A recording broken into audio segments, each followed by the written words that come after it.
l'assurance chômage, c'est un droit. On cotise pour avoir droit à l'assurance chômage.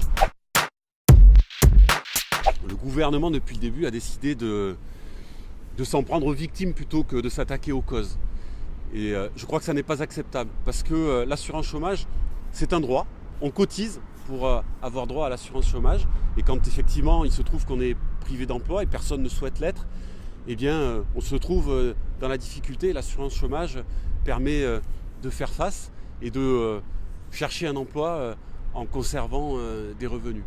Donc je crois qu'il ne faut jamais perdre de vue cela et s'attaquer plutôt aux causes. Et je pense qu'il faudrait plutôt réfléchir à sécuriser les parcours d'emploi et de formation et donc à produire de nouvelles avancées sociales qu'à réduire nos droits, notre protection sociale, notre sécurité sociale.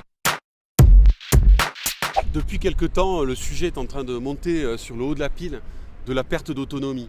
Le gouvernement, suite à différents débats, et dont y compris d'ailleurs à des initiatives que j'avais prises sur les aidants, a décidé de commander une mission sur la dépendance qui sera rendue dans les semaines qui viennent et qui devrait donner lieu à une réforme, à des décisions.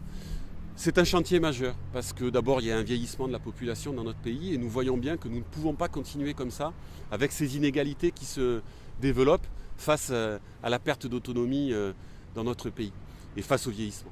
Et donc, on l'a vu aussi avec les EHPAD d'ailleurs.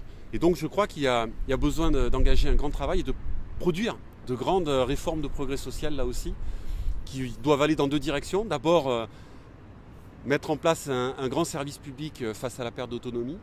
Et puis ensuite, garantir aussi une protection sociale beaucoup plus forte tout au long de la vie avec des droits pour chacune et chacun.